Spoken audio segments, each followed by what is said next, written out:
Dia dibuat dengan oke. cara apa, kemampuan geraknya dia gimana, kita nggak bisa paksa gitu. Boneka itu harus Keterbatasan itu malah membimbing untuk betul, prosesnya. betul. Nah, Terus lagi-lagi aku juga berpikir itu yang pertama. Yang kedua, semua orang tahu Elmo ya, Elmo tahu. Sesame Street, tahu Big Bird, tapi nggak ada yang tahu Calvin Clash siapa. ya, ya. Dia adalah orang yang memainkan Elmo. Main teater boneka, it's not about you. It's about the You are selfless. Kita tuh, aku dan teman-teman di Peppermoon merasa kami belajar untuk menanggalkan diri.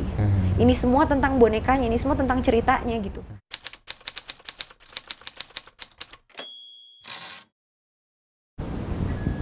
Mau mulai dari mana ya? Saya Dari bingung mana banget. ya? Ayo, Kita udah dari ngobrol mana dari- ya? Banyak ternyata yang udah diobrolin ya. Tadi itu di record semua loh tuh. Oh iya, nih Ari pinter deh ngambil. Ini Mbak, sebuah upaya yang dirintis dengan belum ada prototipe atau belum ada yang memulai itu kan penuh tantangan ya. Sampai di mana Mbak Ria punya keyakinan lalu kemudian gigih mewujudkan itu sampai orang lain bisa mempercayai dan akhirnya terbukti. Itu kan perjalanan saya merasa perjalanan spiritual juga sih. Kekeras kepalaan yang luar biasa ya. Keras kepala. Iya sih.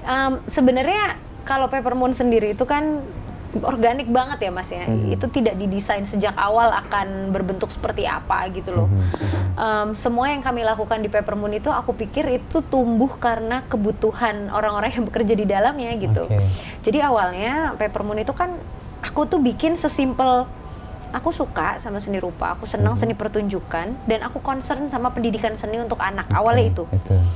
Terus bentuknya sanggar awalnya malahan. Jadi aku dan seorang teman, jadi co-founder itu sebenarnya tadi awalnya foundernya 2 gitu. Aku sama temanku namanya Ani Rusmawati, tapi sekarang dia sudah tidak di Peppermoon lagi, sudah punya kesibukan sendiri. Dan waktu itu tuh kami teman satu kontrakan sebenarnya, satu kos-kosan. Jadi satu kos-kosan tuh ada 3 kamar, aku baru lulus kuliah gitu, dan ada satu kamar kosong di tengah. Waktu itu kami berpikir gitu, kayak bikin apa yuk gitu, aku punya banyak buku, aku punya ini, terus jadi bilang buka aja yuk, buka perpustakaan kecil aja gitu untuk anak-anak di sekitar sini gitu. Awalnya sangat sederhana. Nah, pilihan nama Peppermoon tuh juga sesimpel, ada temanku punya CD Diana Krall lawas gitu kan. Terus kok namanya judulnya lagunya Peppermoon ya, apik ya, ini dijadiin toko es krim bagus, jadiin toko buku bagus, jadiin apa-apa bagus gitu kan. Terus aku bilang kalau suatu hari nanti aku bikin sesuatu kan aku akan kasih nama Peppermoon gitu. Nah, sebenarnya waktu itu ya bikinnya karena memang aku concern ya dengan, terutama waktu itu yang banget tuh seni pendidikan untuk anak sih awalnya. Karena kenapa sih dulu waktu aku kecil semua orang gambarnya gunung 2 gitu. Ada matahari di tengah, sawah-sawah gitu. Aku sampai menduga jangan-jangan tuh dulu guru gambarnya tuh dari salah satu desa di Boyolali, karena itu gambarnya beneran gitu banget gitu.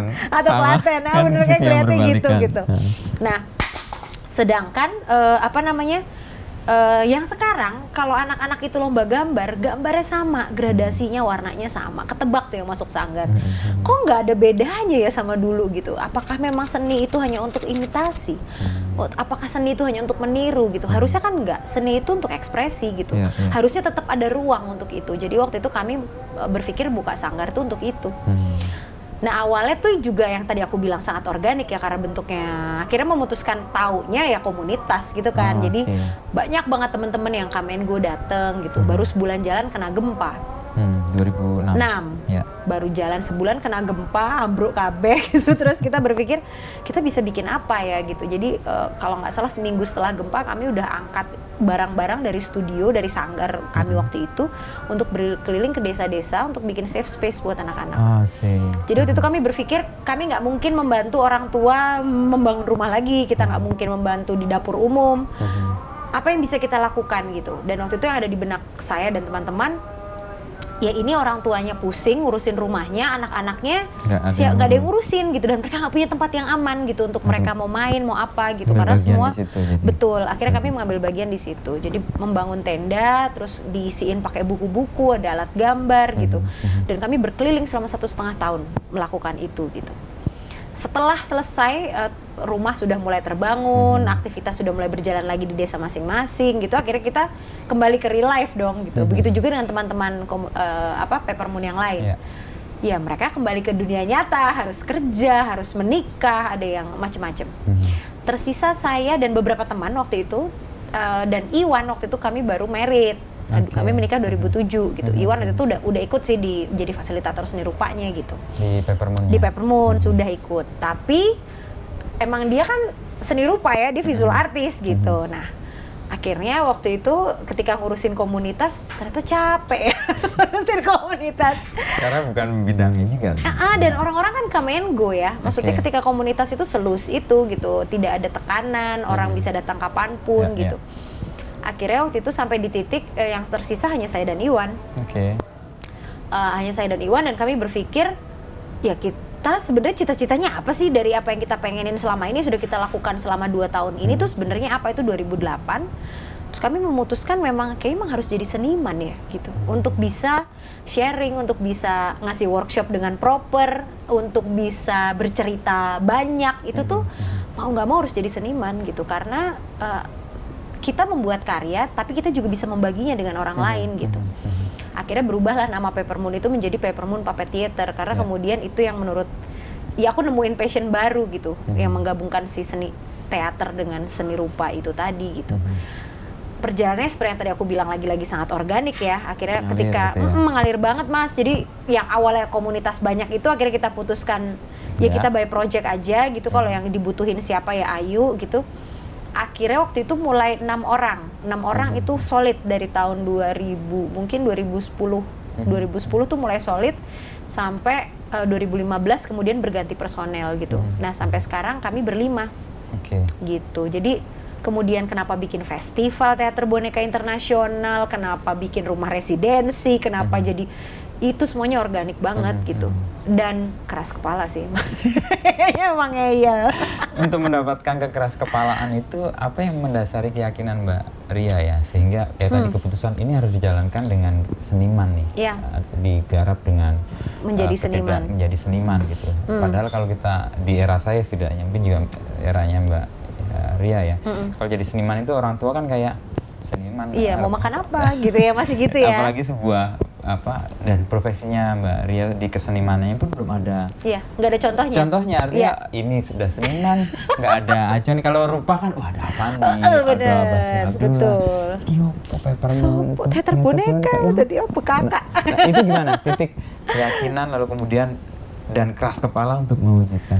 Pertemuanku dengan penonton sih Mas sebenarnya. Itu yang membuat aku merasa ini worth it untuk diperjuangkan. Jadi bolak-balik aku selalu berpikir bahwa ketika ini seni pertunjukan, seniman nggak bisa berdiri sendiri. Namanya saja seni pertunjukan, itu dipertontonkan. Ada pihak lain yang kemudian menjadi bagian dari kekaryaan kita dan mereka adalah penonton gitu. Pertemuan aku ikut kelompok teater selama 4 tahun. Sebelum bikin Peppermoon. Waktu aku kuliah, aku ikut satu teater. Kuliah apa sih? Ilmu komunikasi, kan? Visipologem. Oh, tinggal di Jogja itu jadi seniman menular. Iya, hati-hati. Kelamaan di Jogja jadi seniman kamu nanti. Aku sudah pernah ikut sebuah kelompok teater selama 4 tahun gitu, dan pengalamanku membuat karya teater di situ membuat aku jadi kayak wow, menarik ya gitu bikin pertunjukan. Tapi memang waktu itu aku step back dari teater karena aku pikir kayaknya teater bukan duniaku. On stage menjadi aktor atau menjadi sutradara dengan cara teater yang seperti itu bukan caraku gitu. Menemukan format teater boneka ini magical sih kalau buat aku ya Mas ya. Mungkin ini orang bilang passion ya, tapi ketika aku menemukan, aku belajar banyak banget mengenal diriku sendiri sebenarnya. Penemuannya dan pengenalan diri di situ. Betul. Jadi kayak misalnya gini, kalau di teater ya, aku membandingkan cara orang menyutradarai itu kan sutradara adalah orang yang paling tahu gambaran atas semuanya ya. Jadi kamu begini, kamu harus begini, aktingmu begini, caramu begini gitu. Di teater boneka itu sama sekali tidak terjadi. Kenapa? Karena kita semua ngikutin bonekanya bisa apa? Dia dibuat dengan cara apa, kemampuan geraknya dia gimana, kita nggak bisa paksa gitu. Boneka itu harus. Keterbatasan itu malah membimbing untuk prosesnya. Betul. Terus lagi-lagi aku juga berpikir itu yang pertama. Yang kedua, semua orang tahu Elmo ya, Sesame Street, tahu Big Bird, tapi nggak ada yang tahu Kelvin Clash siapa. Dia adalah orang yang memainkan Elmo. Main teater boneka, it's not about you. It's about you are selfless. Kita tuh, aku dan teman-teman di Peppermoon merasa kami belajar untuk menanggalkan diri. Ini semua tentang bonekanya, ini semua tentang ceritanya gitu.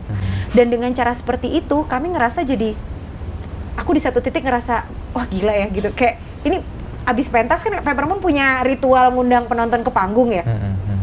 Udahlah tuh, siapa yang megang boneka tuh pasti dikejar orang. Geser bonekanya, ya orang itu akan ngejar boneka itu kayak wah gila ini enak banget sih kayak gini nih gitu. Jadi bukan tentang keakuan gitu loh Mas. Dan itu yang aku pikir ini yang membuatku jatuh cinta berkali-kali dengan medium ini gitu. Nah kalau kemudian kekeras kepalaannya dari mana, ya itu tadi sih sebenarnya dengan apa yang aku dapat dengan mempelajari dan menekuni medium ini, orang-orang yang aku jumpai gara-gara teater boneka gitu tuh gila sih gitu. Aku nggak kebayang aku bisa tiba-tiba makan siang bersama dengan istrinya Jim Henson yang bikin Sesame Street gitu. And it's because of teater boneka. Aku nggak kebayang aku bisa ke Natuna kasih pertunjukan ke salah satu kependuduk gitu ya, kampung penagi yang itu mereka bahkan bilang kami tidak pernah tersentuh seni gitu. Dan itu cuma gara-gara aku ngeluarin boneka, aku motret, mereka ngumpul bilang kakak ini apa gitu. Oke, itu ada interaksi. Besok saya pentas di sini boleh? Boleh, oke gitu, langsung besoknya kita gelar pentas gitu. Aku pikir itu peluang-peluang yang aku ngerasa aku mendapatkannya karena teater boneka gitu.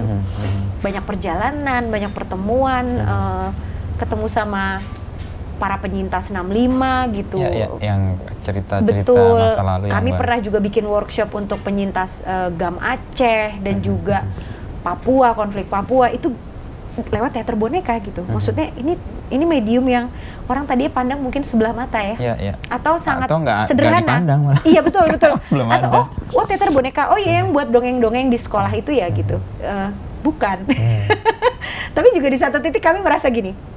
Semakin kami dianggap sepele, kami semakin senang di satu titik karena kami punya keleluasaan dan ada kesempatan untuk kemudian ingin membuktikan atau ingin menunjukkan, ya nggak perlu membuktikan lah, tapi menunjukkan gitu. Karena ketika kita udah di wah gitu malah bahaya tuh. Wah hati-hati. Ya, ntar jangan-jangan begitu ketemu langsung jebol mau ini dong. Ada mantranya tuh si Farid itu menyebut berbahagialah kalian disepelekan karena punya kesempatan untuk mengejutkan. Iya betul sekali. Itu punya ruang. Dalam perjalanan panjang itu titik-titik mana Mbak Ria kan dari 2000 habis gempa ya 2006 terus kemudian ada titik di mana terkumpul lagi akhirnya berdua dengan Mas Iwan lalu merancang bahwa ini seniman dikerjakan dengan cara-cara seniman lalu sampai sekarang titik-titik mana yang membuat Mbak Ria tuh yakin ini jalanku deh dan harus diperjuangkan dengan sungguh-sungguh apalagi relasi dengan penontonnya begitu kuat ya kalau saya lihat dan itu kayak memberi energi ya. Iya betul banget Mas, betul banget. Titik-titik mana tuh sebenarnya titiknya harian ya kayaknya kalau buat kami ya. Itu nggak ada Peppermint, aku nggak ngerasa punya peak gitu kayaknya enggak ya. Maksudnya memang ada beberapa proses yang membuat kami belajar lebih matang gitu. Ada dulu bahkan ketika sebelum kami bikin itu kayaknya 2009 kalau nggak salah. Kami sempat diundang pentas ulang tahun anaknya Mbak Ginny Park. Dia itu adalah direkturnya Padepokan Bagong Kussudiarjo. Beliau menemani kami sudah sangat lama gitu, sangat percaya. Kami diundang nih ulang tahun anaknya gitu. Aduh pentasnya jelek banget Mas. Dan itu kenapa? Karena timnya Peppermint itu menganggap itu sepele. Akan cuma pentas buat anak-anak. Di titik itu aku ngerasa langsung ini nggak bisa begini, ini nggak bisa cuman bentuknya komunitas gitu, ini nggak bisa, itu titik terbesar.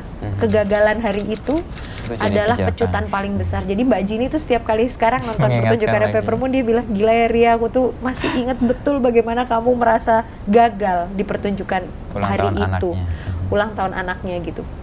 Dan ternyata kamu di titik ini ya sekarang gitu. Nah, dan itu terjadi, apa yang Peppermint dapat hari ini itu karena kami pernah mengalami itu gitu. Terus ya banyak lah masih ya kayak ketemu apa terus dianggap gimana, itu udah kata justru pengalaman gitu. Buruk itu malah menghadirkan betul. Terus kayak nggak mungkin lah dia keterima tuh touring ke Amerika gitu.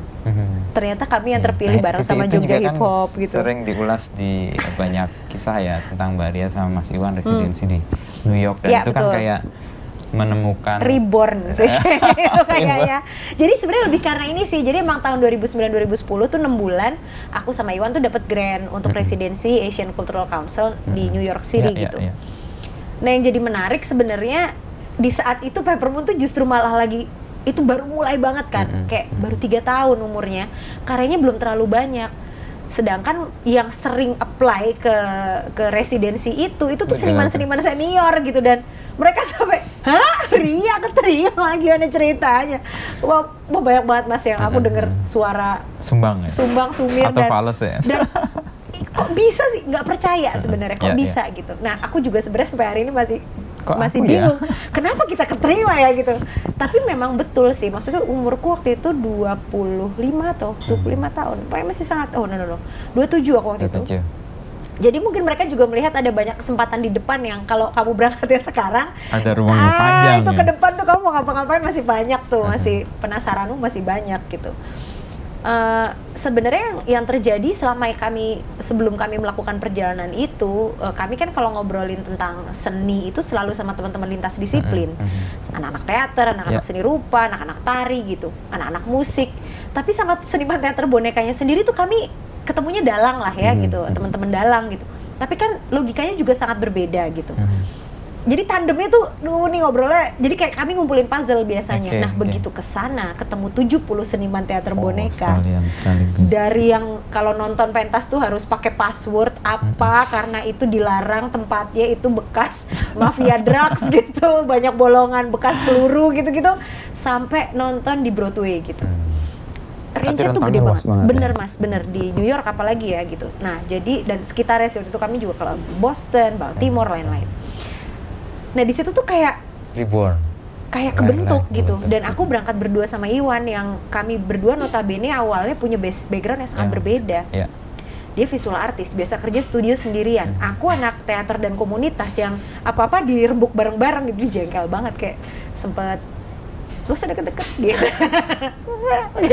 Tapi di situ malah dapat pemahaman yang sama ya, di waktu yang bersamaan, lalu kemudian kami mengalami banyak hal, mendiskusikannya setiap hari, dan gak ada orang lain. Jadi udah gak punya pilihan, Jadi itu satu masa winter, snowstorm di luar, kami gak bisa pergi-pergi, sampai bosen banget, kayaknya aku cocoknya jadi istrinya Iwan apa di Jogja aja gitu, sampai mikir kayak gitu. Kalau New York gak cocok. Iwan juga bahkan mikir gitu, kayak gila ini udah jenuh banget gitu. Dan 6 bulan itu tuh orang kalau masih wow, ini udah sampai ngelihat busuk-busuk ke New York tuh udah kelihatan lah waktu itu. Dan itu di mana? Di Manhattan ya? Di Manhattan, di West Village waktu itu tinggalnya. Jadi tapi begitu kami pulang itu kayak amunisinya gila sih. Dan akhirnya lahir karya masterpiece. Kami bisa bilang itu sebenarnya titik awal kami menancapkan diri bilang bahwa ini Peppermoon Puppet Theater. Apa tuh yang Moatirika? Moatirika. Yang ngomong tentang 65 Swahili. Ngomong tentang 65 tapi dengan cara yang sangat umum sebenarnya, metaforik, non-verbal pertama kali. Itu non-verbal pertama ya. Sebenarnya udah pernah nyoba karena dari 2008 kami ngerasa pernah tuh bikin satu pertunjukan full skripnya tuh full verbal gitu, realis banget. Terus begitu selesai pentas aku baru sadar ini apa bedanya sama teater realis ya. Karena bonekanya dipaksa ngomong gitu. Itu pasti beda ya. Beda banget Mas. Dan aku pikir ini bukan bahasa ibu dari bonekanya gitu. Ini bahasanya pemain gitu. Makanya di 2009 kami mulai nyoba-nyoba tuh non-verbal tapi masih ragu-ragu gitu. 2010 tuh kayak udahlah ini tahu nih caranya gini gitu. Dan itu malah lebih luas diterima publik kan, tanpa terbatas oleh bahasa. Betul, dan juga memberikan ruang yang luas untuk publik membangun cerita mereka sendiri. Itu yang jadi menarik, itu kenapa karya-karya... Jadi imajinasi publik disertakan ya, dilibatkan. Itu yang membuat bagaimana, aku pikir ini dugaan sih ya sebenarnya. Kenapa banyak penonton merasa memiliki cerita itu. Karena sebenarnya kami membuka seluas-luasnya, mereka mau ngisiin pakai memori mereka yang mana, gitu kan. Jadi ketika ngelihat Puno misalnya, karya kami yang live terakhir di Indonesia, Puno Letters to the Sky itu kan cerita tentang seorang anak kecil yang kehilangan orang tuanya, meninggal dunia gitu, dan dia menghadapi bagaimana dia ngerasa sendirian gitu, tapi juga di titik lain bahwa orang tuanya juga ngerasa gila, aku udah nggak bisa megang anakku lagi gitu. Di saat itu ketika selesai pertunjukan dan para penonton naik ke panggung, itu tuh yang cerita bukan anak kehilangan orang tuanya aja. Macam-macam. Aku ingat kakakku, aku ingat suamiku, aku ikut anakku, aku ingat semua tuh kayak nenekku, temanku, sahabatku itu keluar semua Mas. Jadi 2 karakter yang dibangun di atas panggung itu tiba-tiba no name gitu, tiba-tiba jadi ini aku dan dia gitu. Tiba-tiba itu kayak gitu. Kalau enggak saya konfirmasi. Itu kayak forma yang Mbak Ria bentuk, lalu orang mengisi jiwanya atau mengisi ceritanya masing-masing. Bener banget. Makanya mereka terlibatnya juga intens. Betul. Dan itu yang aku pikir jadi mungkin ini ya kenapa gitu audiens jadi merasa sangat memiliki karyanya dan sangat dekat gitu. Selain juga memang tema-tema yang kami pilih memang tema-tema keseharian ya gitu. Kita nggak bicara, misalnya kita bicara hal besar itu kita selalu pakai sudut pandang personal gitu. Kayak yang 65 kan Mbak Ria juga menggambarkannya dari sisi orang yang terpisah karena studi tiba-tiba nggak boleh pulang, dan itu emang konfliknya menjadi personal ya. Bener. Meskipun konteksnya gede banget besar. Dan ngomonginnya long lost lover aja gitu, tapi orang tiba-tiba kayak ditarik, iya ya, urusan besar sebesar itu tuh bener-bener berpengaruh pada kehidupan person to person gitu. Dan orang-orang jadi punya empati besar dengan itu gitu kan, karena justru ketika ngelihat contohnya udah person by person gitu. Itu sih yang jadi mudah menarik. Relate sama orang. Betul. Itu kisah nyata atau? Kisah nyata kalau secangkir kopi dari Playa. Itu yang ada di ADC. Iya, kebetulan aku itu disamperin sama Mbak Mira sama Mas Riri. Aku bilang satu-satunya cerita cinta yang kami punya ini tragis banget. Tapi kan sebenarnya kayak endingnya Cinta sama Rangga. Iya ya, sebenarnya ya, kan? benar terpisah karena studi dan sebagainya, tapi ada alasan politiknya ya tipis sih, tetapi yang ini membuat segala macam. Tapi si secangkir kopi dari Playa ini perjalanannya menurutku aneh banget sih Mas. Itu kayak kami kayak dikirim sama semesta untuk menghadirkan cerita ini dan untuk membuat kedua long lost lover ini menerima dengan cara mereka. Itu gila sih. Karena si ibu, si perempuannya itu juga nonton. Dia menonton salah satu pertunjukan kami di Jakarta. Pak Wi, karakter utama yang kami ambil ceritanya itu nonton pertunjukan ini akhirnya tahun lalu Desember setelah 8 tahun karya ini berjalan. Dan dia pulang dari Kuba, ngepas kami bikin pertunjukan di Semarang, langsung kami jemput dari Blora, duduk paling depan, dia nonton. Itu kayak ini memang kayaknya si alam semesta yang meminta kami untuk melakukannya.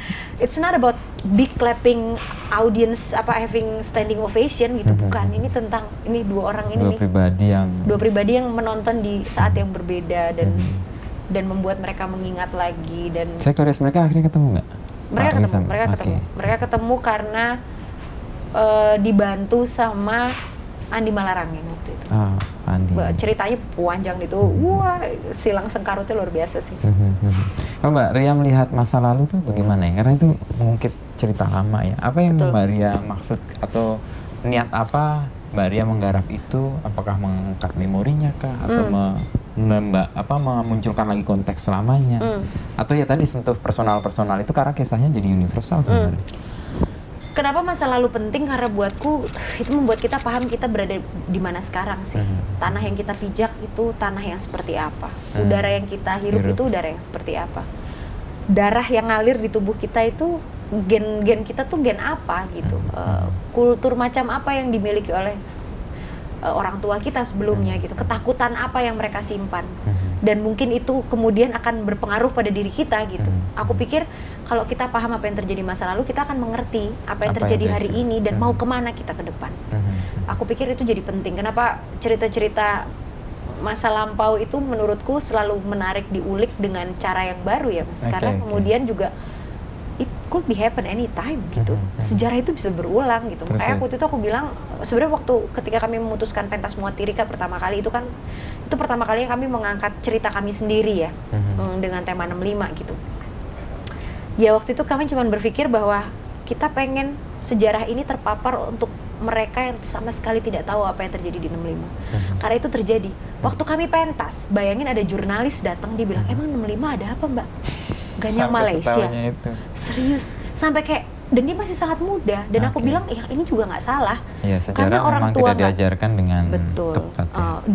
Bahkan di sekolah juga udah mulai dihapuskan pelan-pelan gitu. Jadi orang tua kalau nggak membicarakan itu juga anaknya mau tahu gimana coba gitu kan Mas. Jadi aku pikir ini jadi menarik ya. Dan supaya nggak terlekat ke masa lalu dan ya itu jadi peristiwa yang tadi ini ada di darah kita, ada di tanah yang kita pijak, ada di udara yang kita hirup.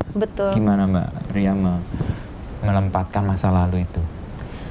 Ya aku pikir sebenarnya aku tuh awalnya kan memang bukan anak yang cukup concern dengan tema-tema politik, meskipun aku anak sarjana ilmu politik. Kenapa? Papaku tentara. Papaku tentara dan nggak usah deh macem-macem gitu, mikir-mikir kayak gitu, mikir hal lain di luar tampuk kekuasaan, apalagi doi Orde Baru kan gitu. Nggak usah mikir yang lain, tidak ada warna lain selain ini gitu kan. Aku dari kecil begitu. Aku ketemu Iwan yang eyangnya di penjara 13 tahun karena dianggap tergabung dalam Partai Komunis gitu. Pertemuan ini kan luar biasa ya, kayak misalnya satu anak tentara, satu dua kutub yang cucu yang dan kami bertemu di generasi kedua berarti kan setelah anak dan cucu nih kemudian ketemu nih. Ya aku pikir ada hal yang memang harus diselesaikan di generasi tertentu gitu. Papa mamaku nggak bisa menyelesaikan itu gitu. Ya nggak apa-apa. Bapak ibunya Iwan nggak bisa membicarakan itu. Pak adenya harus aku yang nanya. Iwan nggak bisa nanya langsung ke Pak adenya gitu. Jadi ya aku pikir memang ada PR tiap generasi untuk kemudian menyelesaikan masa lalu itu gitu dan menerima sebenarnya. Tapi juga berdamai, tapi juga berjaga supaya itu tidak terjadi lagi. Karena kita sama-sama tahu nih, nggak ada yang benar, nggak ada yang, maksudnya susah untuk memastikan. Betul, ini versinya yang mana gitu. Kenapa itu bisa terjadi juga karena mungkin ada pemantiknya juga gitu. Jadi itu kompleks banget lah. Nah, apalagi kemarin-kemarin sempat tercium lagi kan, ini mulai kok mulai bau-baunya mirip lagi nih gitu dengan bentuk yang berbeda misalnya. Tapi kita menjawab situasi dengan cara apa ya gitu. Akhirnya kami bikin satu karya baru gitu waktu itu yang judulnya Siwa Malini, The White World of Siwa Malini gitu, yang dimana di pertunjukan itu semua penonton harus pakai baju putih, nggak boleh pakai warna lain gitu. Karena itu kami menemukan ada kecenderungan itu akan terjadi lagi, sempat akan terjadi lagi. Jadi waktu itu kami berpikir nggak, ini harus dijawab lagi nih, karena kita udah pernah nih yang dulu, jangan sampai lupa nih kejadian lagi, males banget gitu kan sebenarnya. Ya, itu proses sejarah yang kemudian diselesaikan oleh generasi selanjutnya. Benar, karena aku pikir juga painful ya untuk generasi sebelumnya untuk menyelesaikan saat itu juga. Aku pikir itu pasti sangat menyakitkan sih gitu. Tugas generasi berikutnya dan pelan-pelan diselesaikan pelan-pelan dengan caranya sendiri gitulah maksudnya. Dan kayaknya semesta emang memungkinkan untuk pertemuan-pertemuan yang tadi itu. Bener banget. Ya, kayak kami ketemu Pak Wi itu gila, itu aku sampai masih merinding. Dia ngetok pintu rumahku, Mas, datang, dan aku bertemu sama dia pertama kalinya tuh di rumah ini loh. Karena dia datang dari Kuba, memang dia khusus mau ketemu seorang anak muda, sekelompok anak muda yang dia tidak kenal sebelumnya, yang mengangkat ceritanya gitu, dan dia bilang it means a lot gitu. Karena waktu kami kirim DVD ke beliau ke Kuba, dia minta DVD juga dikirim ke ayahnya. Ayahnya itu ulang tahun ke-100, jadi itu hadiah ulang tahun buat ayahnya. Ayahnya nonton, selang 2 minggu setelah menonton ayahnya meninggal. Terus Pak Wi bilang, akhirnya Bapak bisa lihat bahwa apa yang terjadi pada keluarga kami adalah sebuah kebanggaan. Itu kan. Ya ampun. 2 minggu kemudian dia kayak selesai ya, udah cukup gitu. Karena Bapak juga, maksudnya keluarga itu benar-benar hancur lebur gitu. Mereka tidak punya penerus lagi gitu, nggak ada. Jadi generasinya terputus gitu kan. Terpahami sih. Gitu kan, jadi maksudnya ngetok lalu kayak ini siapa ya gitu kan, ini anak muda kenal aja enggak. Itu nemunya aja di internet ceritanya, Mas. Iya. Kalau Mbak Ria sendiri dapat kisahnya itu di internet. Iya, maksudnya itu, tulisan siapa? Pertama gini, wah itu ceritanya menarik banget. Aku sampai berpikir ini prosesnya dibikin karya lagi sebenarnya menarik banget. Jadi waktu kami bikin 2008 kami sempat ngulik karya 65 juga, cerita tentang 65 juga sebenarnya. Kami ke IRB, Ilmu Religi dan Budaya, ketemu Mas Tri, namanya salah satu dosen di sana, profesor di sana. Terus dia cerita, Ri, sebenarnya tuh ada satu cerita nih, aku pernah baca di mana ya, tapi dia juga lupa. IRB Sanata Dharma. Iya betul.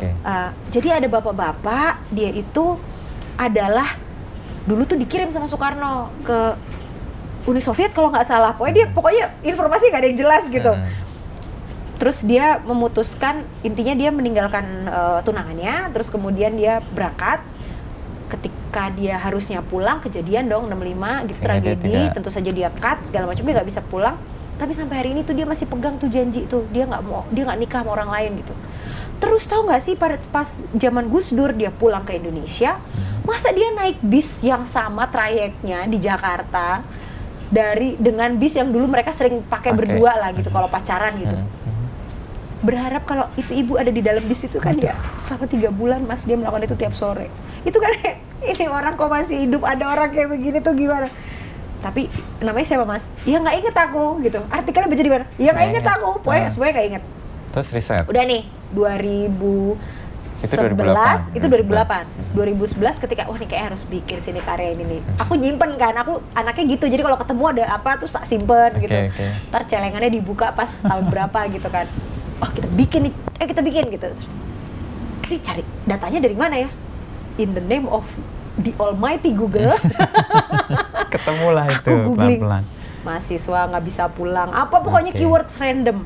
Nemu 4 artikel. Semuanya mengacu dengan nama Widodo Suwarjo. Ceritanya persis. Jadi wah itu panjang. Terus aku bilang aku terus nyari kan ini kok cuma 4 ini. Nah salah satu artikel itu mencantumkan alamat email beliau. Jadi sebenarnya artikel itu menuliskan bahwa kalau ada yang kenal namanya Mbak Widari ini, tolong saya dikasih kabar. Ini email saya gitu. Wow gitu kan. Terus akhirnya aku ngontak beliau dan menanyakan apakah dapat izin nih kalau nulis, kalau menceritakan ini dengan bentuk teater boneka. Itu udah absurd banget kan, teater boneka gitu. Tapi beliau tak kasih linknya ke Muatirika juga, jadi dia tahu bahwa kami memang concern di tema itu gitu. Nah, Bapak sempat nggak jawab email lama karena koneksi di Kuba juga lucu gitu kan. Terus aku berusaha cari tahu nih sebenarnya nulis artikel ini siapa ya. Ketemu. Ternyata tuh nama pena, jadi nggak ada nemu di Facebook, nggak ada di mana nggak ada. Sampai itu juga aneh banget Mas, nemu satu blog yang menyebutkan bahwa nama itu adalah namaku gitu. Si orang ini menyebutkan nama aslinya di blog itu. Dan dia adalah kakak angkatanku di UGM. Sabuter ternyata kakak angkatan. Jadi dia jurnalisnya. Satu jurusan juga? Iya, dan dia kakak kelasku. Dan aku pernah kerja bareng dia. Jurnalis apa?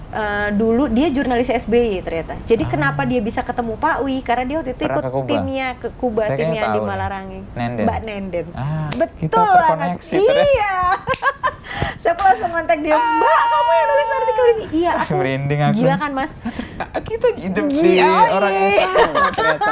Saya nyaris ke Kuba waktu itu. Masa? Cuman saya waktu itu nggak pergi. Pas itu di era saya tugas di istana itu. Iya persis. Jadi dia oleh-olehin aku kalender Che Guevara sama Kuba, masih tak simpen itu Nenden itu. Dia itu jadi gara-garanya Pak Andi Malarangi yang duduk satu meja sama Pak Wi.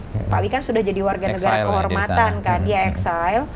Zamannya Gus Dur, dia kemudian dapat visa untuk pulang memang gitu.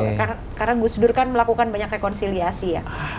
Terus ditanyain sama Pak Andi gitu, Bapak keluarganya di sini juga? Saya tidak berkeluarga. Kenapa gitu? Ceritanya panjang ya, gitu. Akhirnya dia Pak Andi Malarangi menyuruh Mbak Nenden, kamu malam ini harus ketemu Pak Wi. Gali ceritanya dan kita tulis, kita cari di mana si ibu itu gitu. Terus gila kan? Iya, terus ternyata Nenden. Mbak Nenden orangnya. Terus 2013 kalau nggak salah karya itu, 2012 karya itu kami pentaskan di Goethe Institute di Jakarta. Bu Widari datang nonton di kursi terdepan. Itu kayak yang wah ini another. Aku waktu itu kami kan selalu bikin magic circle ya sebelum pentas ya, dan kami waktu itu aku ingat sekali aku bilang sama teman-teman, ini mungkin emang kita tuh disuruh sih sama semesta nih untuk nyampein apa yang Pak Wi belum pernah bisa sampaikan, karena memang mereka akhirnya ketemu tapi itu keluarga besar. Jadi ibu bersama suaminya, ada keluarganya. Pak Wi sendiri. Pak Wi sama keluarganya juga. Jadi udah ketemunya kayak hai.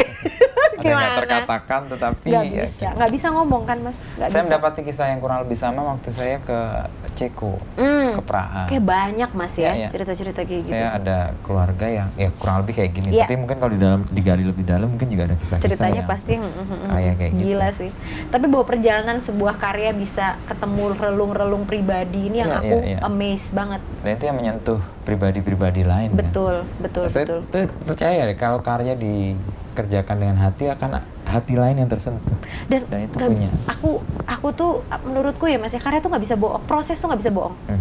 Mau sebagus apapun tampilan luarnya, kalau prosesnya di belakang nggak beres, itu orang tuh pasti tetap akan tahu kok gitu loh, akan kecium gitu. Dan ya itu yang kami usahakan untuk tetap bisa beres proses dalam kan. Akhirnya jaga teamwork itu yang nomor 1 gitu, satu titik. Nggak bisa kan. Saya jadi terjawab kenapa Andi Malarangeng yang mempertemukan itu, karena dari proses awal menemukan kisah itu ada di situ.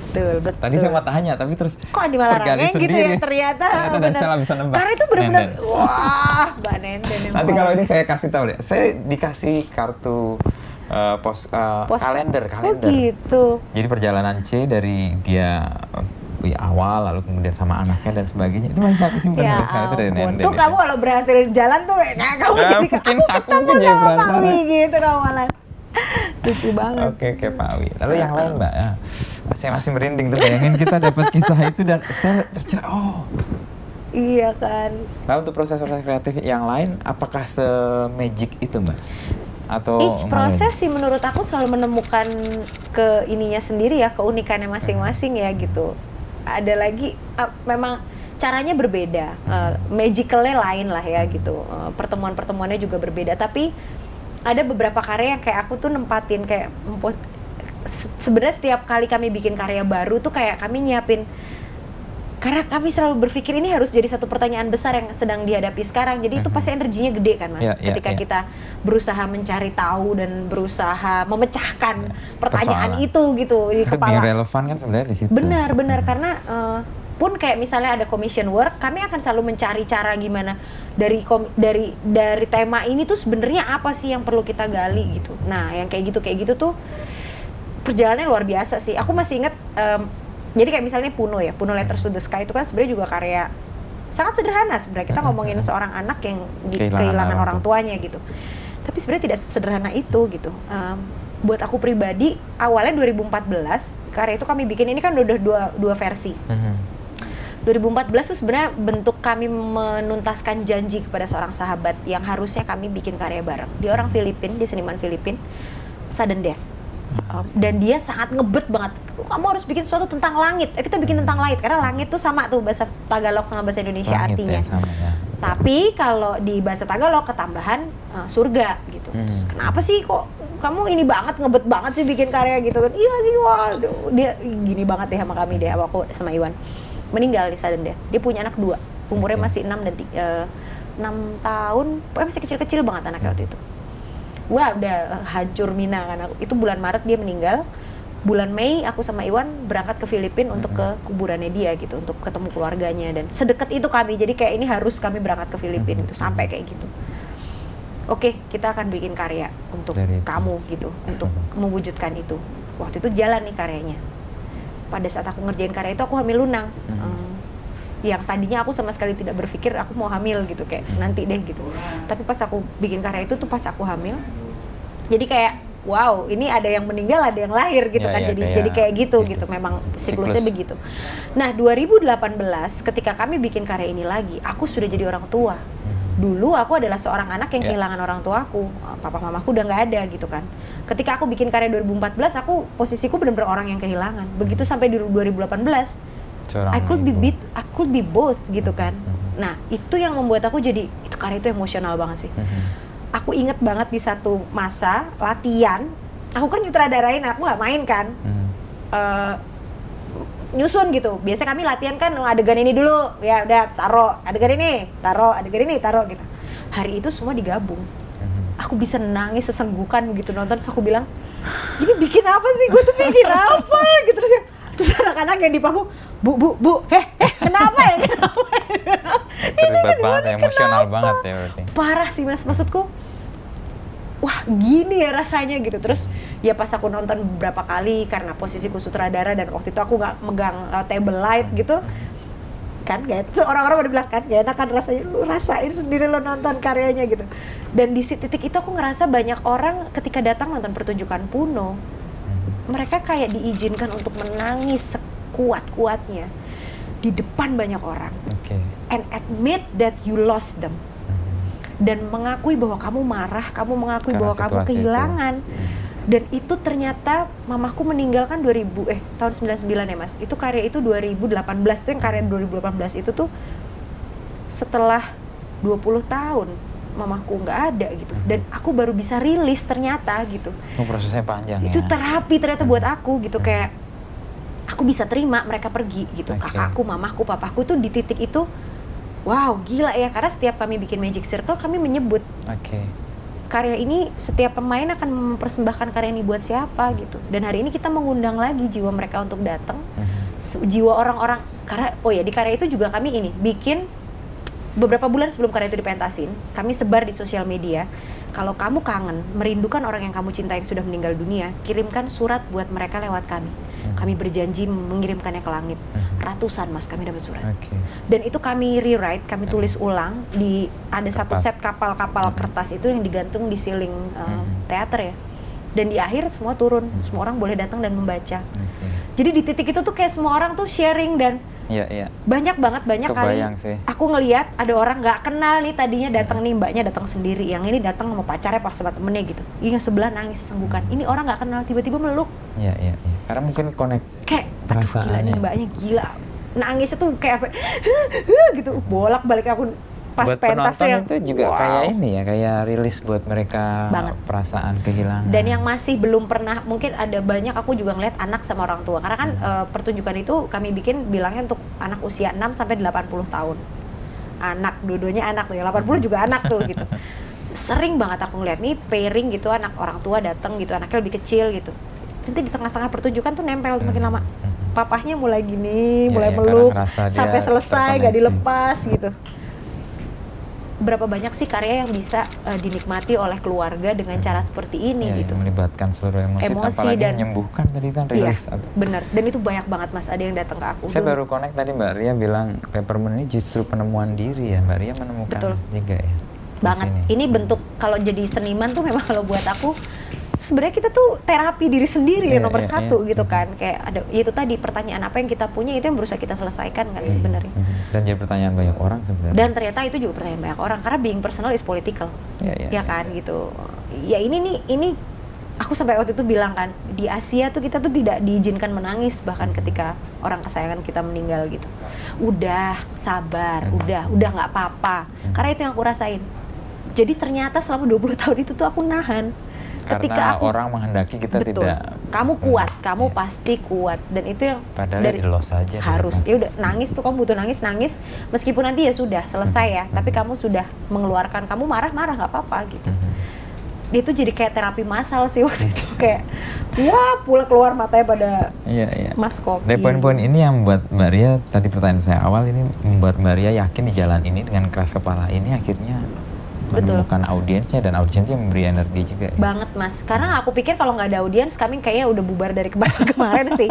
Karena ya buat apa, what's the point of sharing it kan, karena ya mungkin karena aku anak komunikasi ya, jadi aku ingin selalu memastikan bahwa sesuatu itu terjadi dua arah.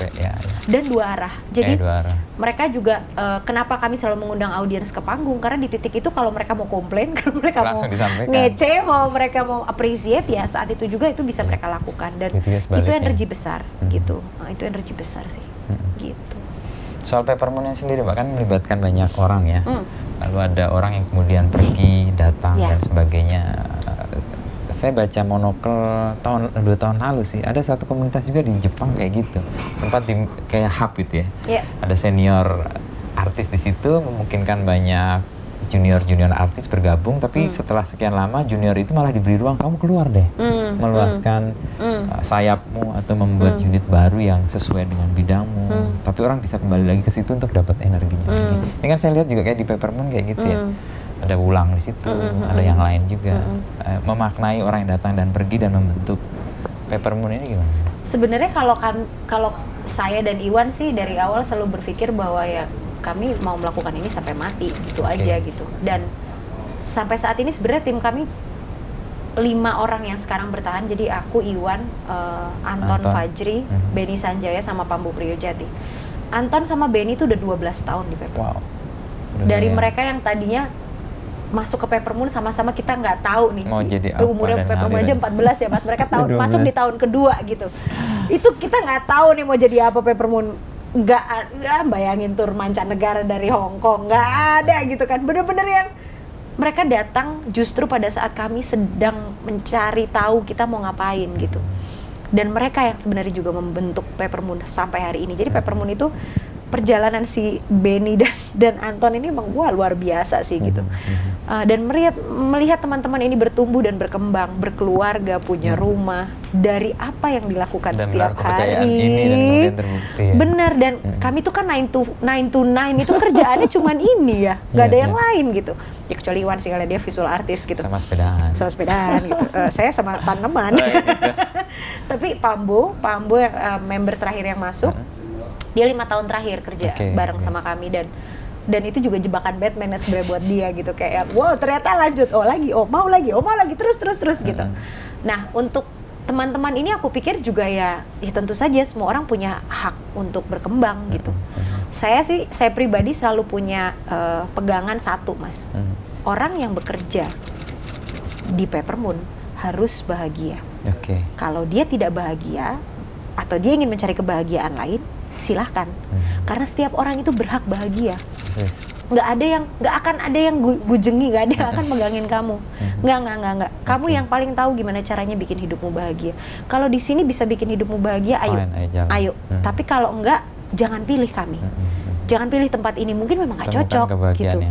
Mungkin kebahagiaanmu ada di sana tuh, jadi koki misalnya, atau kamu jadi apa gitu. Nah, jadi itu yang bolak-balik kami selalu ingatkan ke teman-teman. Dan itu yang membuat saya selalu memastikan semua level tim ya.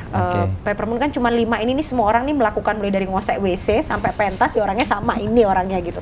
Kami nggak punya OB, kami nggak punya tukang kebun gitu ya. Udah, ini semua orang melakukan hal yang sama.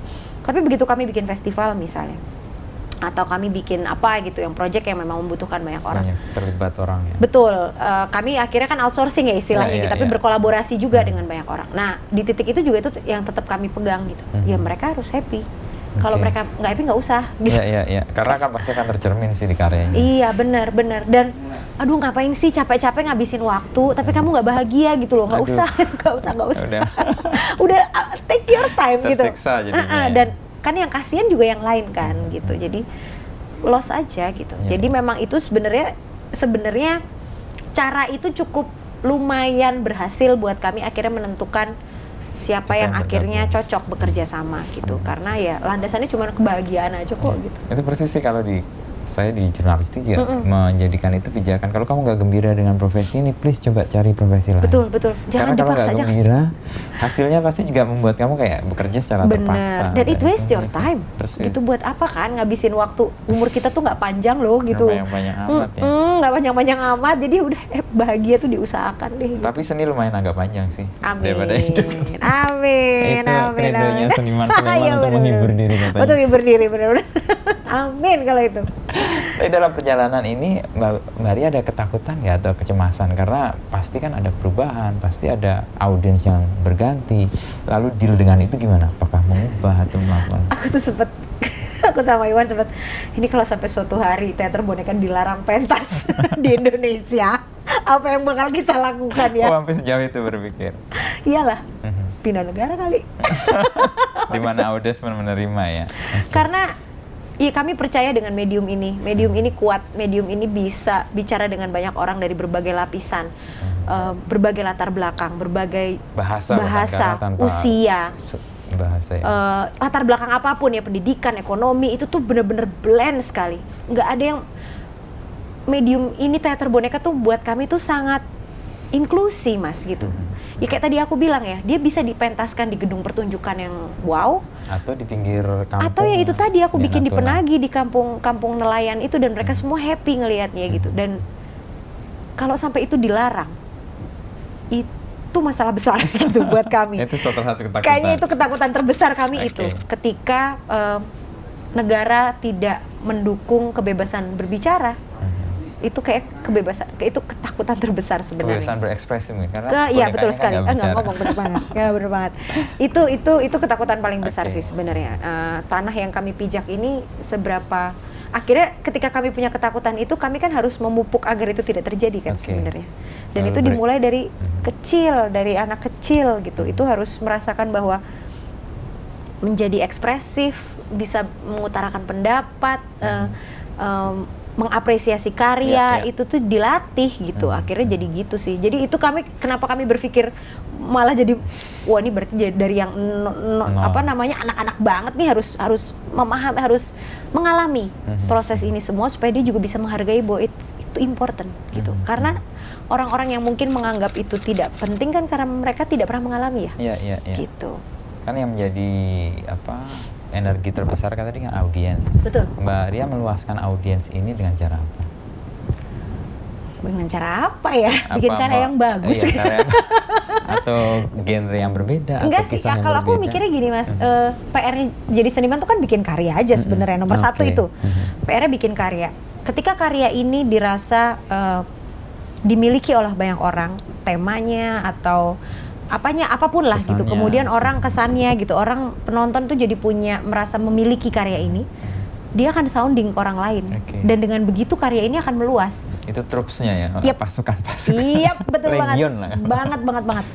Yang jadi menarik sebenarnya di situ gitu, bahwa kekuatan karya itu memang mau gimana, mau sebagus apapun kamu posting di Instagram, tapi kalau karyamu nggak kuat, ya Orang berat. juga akan bicarakan Ya berat juga. gitu. Orang tidak akan menggulirkannya, tapi ketika karyamu kuat dan lagi-lagi itu ya relate sama banyak orang.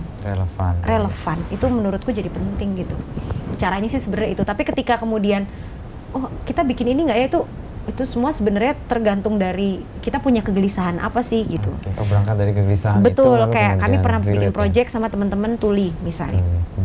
Waktu itu sesimpel aku ngobrol sama komunitas tuli itu, bisa nggak sih kita nggak usah sebut kalau Peppermoon bekerja dengan teman-teman tuli, aku bilang.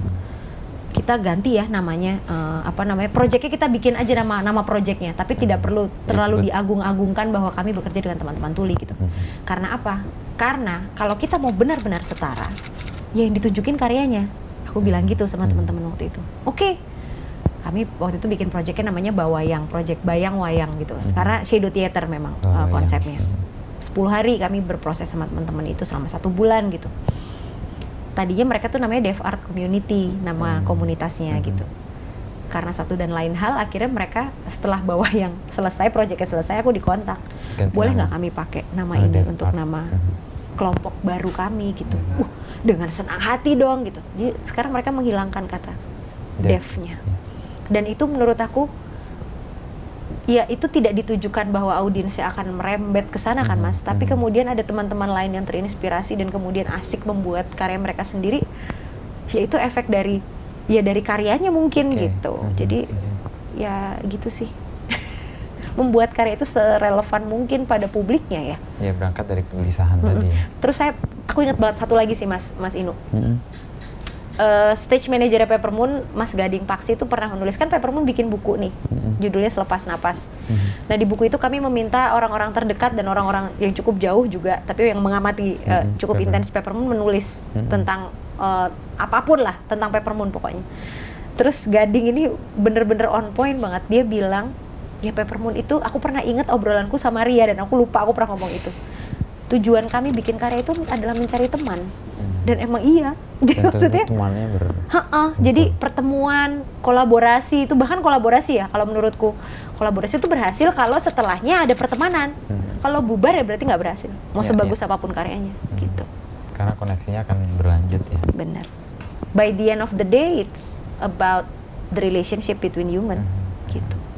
Di akhir hari ya itu hubungan antar manusia sih. Kalau Mbak Ria membuat apa ya, semacam atau benang merah atau apa dari tema-tema yang Mbak Ria dan Peppermoon buat itu, sebenarnya mau memunculkan apa sih, pesan apa sih sebenarnya? Rasa, menyentuh lewat rasa. Karena selama ini itu aku inget banget sih, waktu mau bikin Muatirika itu aku ngobrol sama Iwan satu hal. Kenapa kita kalau nonton film orang bisa nangis, bisa marah, bisa ketawa, tapi kalau nonton teater lightingnya bagus ya, pemainnya menarik, ceritanya kurang tajam nih. Semua di sini. Nggak dirasain. Nggak di sini. Tapi bahwa ada rasa jijik, ada rasa marah, ada rasa itu tuh kenapa sih susah banget digapai lewat teater gitu.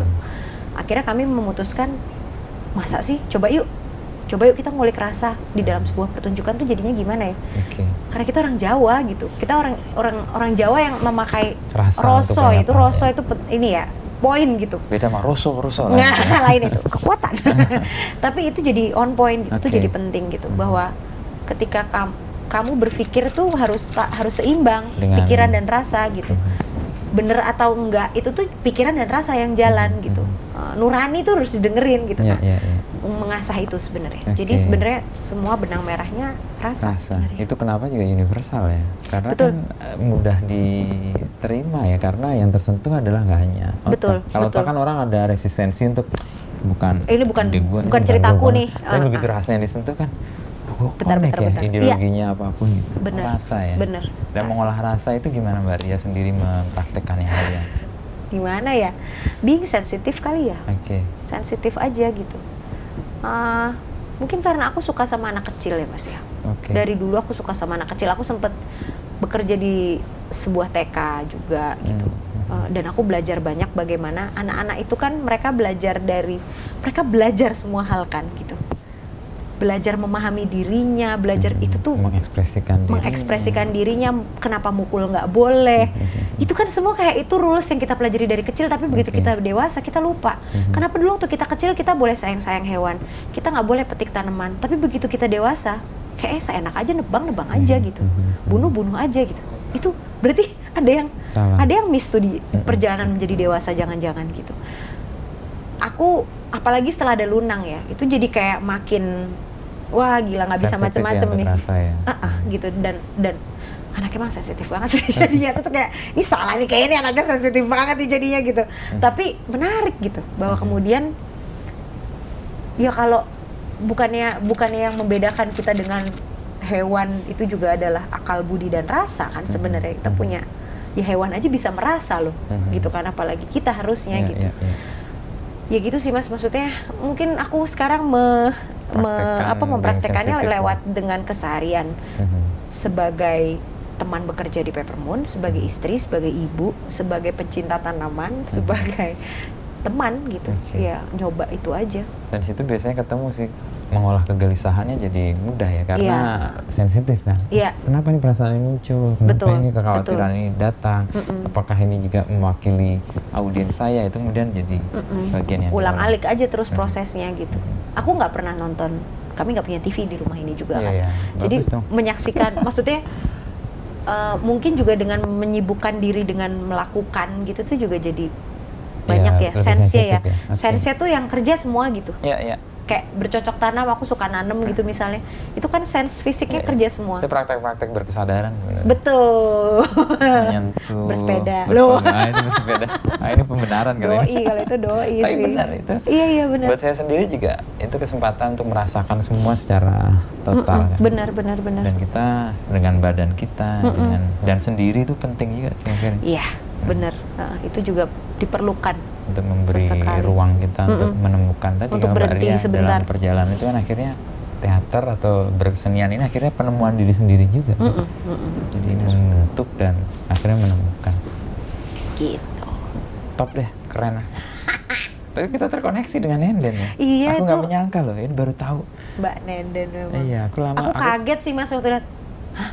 Bentar, ini Nenden bener Nenden kakak kelasku yang dulu aku pernah kerja di studio keramiknya dia itu. Nah, dia di studio keramik dulu dia sempat bekerja dengan seorang seniman keramik. Terus aku daftar mau belajar bikin keramik tadinya, ketemunya Mbak Tari itu, Endang Lestari namanya. Terus malah ditawarin kerja. Terus ya aku sama suaminya kenal deket. Ya gitu. Victor. Oh gitu. Dulu dia wartawan di Istana juga. Pak Wi tuh ini banget, connected banget sama Mbak Nenden. Ya karena gara-gara tulisannya dia kan, terus kayak bergulir gitu. Dia bisa ketemu, bisa apa gitu kan gara-gara itu. Semesta memilih hal-hal yang nggak kita duga ya untuk connect ini semua. Aku Mbak Nenden tuh nonton pentasnya tuh setelah bareng nggak ya sama Bu Idari? Oh enggak, dia nggak barengan sama Bu Idari. Tapi dia nonton di saat yang bersamaan, di sesi di session yang sama gitu, di season yang sama. Terus ya gitu dia, wah gini ya Ri, ternyata jadinya gitu. Kalau Mbak Ria kan menjalani semua ngalir ya. Lalu bagaimana Mbak Ria punya planning ya untuk itu? Deal dengan itu gimana? Kalau kata Iwan tuh dasarnya aku ini bakul saja nih. Enggak sih. Bakul tutulan. Enggak, tapi sebenarnya gini. Aku tuh selalu percaya kita tuh bisa jalanin mimpi kalau kita bisa hidup tenang. Hidup tenang itu artinya sandang, pangan, papan cukup, tercukupi. dan itu realistis. Kebutuhan dasar itu harus tercukupi gitu. Gimana mau ngomong seni kalau kamu lapar gitu? Gimana orang mau nonton seni kalau mereka lapar? Nggak bisa. Ada istilahnya primo deinde filosofare. Jadi perut gitu ya? harus isi dulu baru yang lain baru bisa jalan. Baru berhikmat lah. Betul banget. Karena apa ya? Karena itu energi kan. Badan fisik kita tuh butuh energi itu gitu. Ya mungkin memang orang-orang tempo dulu mereka pakai puasa untuk mencari cara gitu ya, apa segala macam, emang lelaku prihatin segala macam. Aku pikir bentuk lelaku prihatin sekarang juga sudah bergeser gitu. Cuman di satu titik makanya juga kami memastikan bahwa kenapa timnya kecil? Ya karena semua harus sejahtera gitu. Kami berpikir begitu sih. Nggak perlu banyak-banyak gitu, tapi kita bisa jalan dan sejahtera cukup gitu. Anak tetap bisa sekolah, mereka punya asuransi, punya rumah gitu. Wajar lah ya. Itu wajar gitu, di pekerjaan apapun toh semua orang kan juga berharap hal yang sama. Ada liburnya gitu. Ya tapi bedanya ya kalau seniman tuh 1 kali 24 jam mikir kerjaan sih sebenarnya. Tapi kalau karena senang ya udah kan. Makanya gitu. Itu udah dipijakan kan. Senang kalau di sini, gembira nggak di sini. Bener, bahagia dulu nomor 1 gitu. Kayak gitu sih Mas. Jadi memang aku sih nggak, karena aku posisiku kan produser iya, sutradara iya, penulis naskah iya, co-artistic director iya, bakul banget gitu. Jadi memang membuat meskipun organik, tapi sebenarnya planning gitu, punya planning gitu. Kayak misalnya planningnya nge-blend ya, iya, jadi kayak nggak kita ngontrak studio, ngontrak rumah, ya nggak mau dong selamanya kita ngontrak, harus punyalah tempat sendiri, punya tempat sendiri gitu. Gimana caranya bisa survive bayar listrik ya? Oh, bikin merchandise kayaknya asik nih, operasional bisa jalan, merchandise jalan gitu. Terus apa lagi gitu? Wah, kita udah bikin festival, sering ada orang residensi, harusnya kita selama ini kok mereka bayarnya hotel, yang untung hotel dong, kita nabung dong, biar bisa bikin tempat nginap buat seniman yang residensi. Sesimpel itu sebenarnya. Jadi ekosistemnya Mbak Ria sendiri bangun, iya, bersama teman-teman, dengan teman-teman, dan mereka juga terlibat di sini dengan harapan mereka juga bisa berpenghidupan dengan layak ya. Iya. Betul banget ya, karena itu tadi Mas, ketika orang nanya nggak ada kalau sering dapat visit ya dari luar negeri juga pertanyaannya sama, nggak ada kerjaan lain, ini doang, nggak jadi dosen apa enggak, ini aja udah sibuk, aku bilang gitu kan. Bisa loh sibuk ternyata gitu kan, masa sih gitu. Jadi mungkin juga banyak teman-teman yang masih belum, dimanapun ya, di berbagai belahan dunia tuh juga banyak yang masih bisa ya, kok kamu bisa punya studio kayak gini, kok bisa rumahnya begitu, kok bisa semuanya. Itu tuh udah ya masalah kayak gitulah yang aku, dan itu kami bangun bersama sih. Maksudnya aku sama teman-teman berlima ini selalu, kita juga nggak pengen yang lain juga nggak punya rumah kalau kita punya rumah kan gitu kan ya Mas. Jadi basic needs itu harus terpenuhi. Dan ya senang dari tadinya mereka lajang, yang terus jadi pacaran, terus menikah, terus jadi punya rumah, punya anak, itu kan senang ngelihat pertumbuhan bersama ya. 2-3 tahun lalu saya tuh ke London ya, Birmingham, ada namanya social enterprise. Saya jadi teringat upaya Mbak Ria ini kayak bagian dari social enterprise. Mas, gitu ya? Jadi bekerja nggak harus untung, artinya ada bisnis yang dengan sustainability dibangun dengan tidak hanya kapitalisasi untuk kapital, tapi untuk kemanfaatan orang. Semua yang terlibat punya manfaat, dan dia bisa meluaskan. Doanya banyak Mas, kalau makin banyak temen yang terlibat kan sebenarnya. Dan ya kami nggak mungkin pegang semua sendiri juga kan, sebenarnya kan gitu ya. Dan tapi juga di satu titik kami berpikir, ya tapi kita bikin yang double aja buat kita. Yang berlima ini harus tetap bisa ngurusin sendiri, nomor 1 itu dulu gitu. Nggak usah hire nggak orang dulu, nggak perlu gitu. Cuma nanti kalau misalnya kita lagi pergi, di sini ada yang residensi, ya ada temen dari kelompok teater boneka yang lain yang bantuin ngurusin misalnya. Jadi relationship-nya jalan terus gitu. Dan itu kayak support system juga ya. Betul. Jadi saya kalau tadi Mbak Ria ngomong ini ngalir aja, sebenarnya nggak ngalir aja loh. By design itu ya mungkin tidak terpisah, ini planning, ini rencana, tapi semua itu terkoneksi. Maksudnya nggak ada target kayak berapa tahun lagi harus begini. Sebenarnya sih nggak ada. Cuman kayak punya museum kayak asik gitu, kayak bikin ini kayak gitu. Jadi kayaknya punya museum asik terus. Malah begitu. Nggak terbeban ya. Tapi kemarin begitu kita nyoba studio visit, kayaknya nggak perlu punya museum deh, nanti kita tekor biar orang museumnya gini aja, live living museum. Oh iya bener nggak jadi gitu. Jadi gitu. Jadi munculnya karena keluar masuk, dan juga karena perjalanan ya Mas. Karena kami cuma timnya kecil, perjalanannya kan intens dan bersama. Semua mengalami bersama. Itu yang membentuk juga ya. Pengetahuannya keinginan. sama. Iya, Jadi iya. itu yang asik. Jadi teman-teman jadi punya proyeksinya juga kita sama-sama bangun bareng. Saya bayangkan malah berlima ini nggak ngobrol udah tahu mau bikin apa aja. Banget. Itu kayak aneh banget sih kadang-kadang. Iya, iya. Showcase gitu mendadak set gitu udah jadi. Iya. Cek gitu. Terus Terkoneksi. nonton latihannya berapa lama? Nggak Enggak. Tapi udah 12 tahun sih barengan Iya, gitu iya, kan. iya, Jadi iya. ya udah gitu. Jadi bonekanya hadir di kalian berlima itu jadi terkoneksi dan menjadi ngambil peran masing-masing. Udah kayak udah apal gitu, udah kayak tahu gitu. Oh ini megang ini berarti ini begini gitu udah yang udah blend. Dan itu juga sama pekerjaan sehari-hari juga begitu. Kami kayak udah sama-sama tahu gitu. Oh Ria ya kerjaannya udah di depan laptop, udah nggak usah diurusin lah gitu. Yang lain taking care of the rest gitu. Jadi kayak memastikan peralatan, studio, eksperimen gitu terjadi di teman-teman. Jangan kalau berlima dijejer di foto mungkin ada kemiripan. Katanya orang Mungkin. hidup berlama dalam itu. Ada kok tuh fotonya mirip nggak ya kira-kira? Pengalaman bersama yang dijalani bersama itu membentuk senyum yang sama, raut Mungkin ya. muka yang sama, Mungkin ekspresi yang sih. sama. Konyolnya sama sih tapi. Makanya Nyebelin kalau orangnya. Orang lima ini nyebelin. Kalau lama menikah kan kok kalian mirip Mirip, ya? Pak. Sebenarnya itu ya, pengalaman hidupnya Mimicking sama. kali loh mas. Iya, Iya bener ya, kan lucu ya. menjalani sesuatu senyumnya sama, kalau sedih nangisnya sama, Iya, kalau bener-bener. minum airnya sama, kalau makan nasi bungkusnya juga sama. Oh bener. Kadang-kadang juga nanya, kok orang tua saya mirip ya? Padahal awal nikah kayaknya nggak mirip Beda juga. mukanya. Oh, Mungkin ya? karena itu juga. Iya sih, lucu tuh. Ya gitu sih, balik ke masalah sustainability gitu ya. Ya banyak teman-teman juga kayak bingung gitu. Berarti kamu kayak ngantor dok. Loh iya memang gitu. Udah punya studio, masa kalau nggak ditempatin itu salahnya siapa Iya, kan? iya. Berarti teman-teman tuh biasa datang jam 10 sampai jam 5 gitu di studio. Ada makan siang, kami catering gitu. Dia tuh benar-benar kayak, kok seniman tapi gayanya ngantor gitu. Ya iyalah. Tapi justru membuat itu yang sustain kan? Dan sehat. Oke, sehat. Sehat buat kami karena Fair juga ya. betul, pulang ya sudah teman-teman bisa istirahat gitu, nggak berlarut-larut. Jadi Oke, justru ada dengan pemisahan. jam waktu yang seperti itu semua bisa jelas kan. Oke. Harus bagi waktu nganterin anak sekolah, ada yang apa gitu waktu itu. Ya udah gitu, sama aja sama tukang bakso sama yang lain sama. Tapi benar sih membagi waktu dengan tertib itu menjadi waktu menjadi lebih fair ya buat Efektif. yang lain. Hanya orang-orang sibuk yang punya waktu luang ternyata. Kalau orang pengangguran malah nggak punya waktu Oh luang. bener juga ya. Ya, kalau gitu kita ya. disibukkan diatur itu kita punya sih. waktu luang. Libur gitu. Susah sih nyari libur tapi sebenarnya apalagi sekarang ya ampun. Iya prosesnya kayak gitu. Iya, Bukan iya. hanya waktu libur ya, tapi mau liburnya mau ngapain? Iya bener, tidur. Oke Mbak Ria.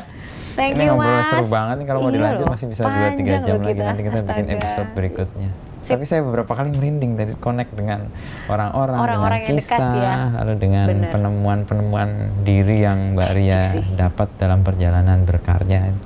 Dan kekeras kepalaannya yang ternyata, ya patokannya ternyata sederhana. Lu bahagia nggak kerja di sini? Iya. Nggak gembira nggak di sini? Kalau nggak gembira, please Ambil tuh, yang lain. Karena berhak untuk bahagia. Bener. Thank you Mbak Ria, ini Makasih pencerahan Mas dan Inu, punya senang sekali ngobrol. berlama-lama untuk menemukan momen ini, akhirnya ketemu juga tuh gara-gara Pak Setelah Wo. sekian lama jadi teman Instagram ya. Iya. Thank Oke, you ya Mas. Makasih Mbak. Jangan kapok ngobrol. Ya, saya nanti kalau ke Jogja pasti punya Asik. tempat tujuan untuk datang ke sini, Pasti untuk ngobrol paling. Sip, thank you Mas Inu. Ya.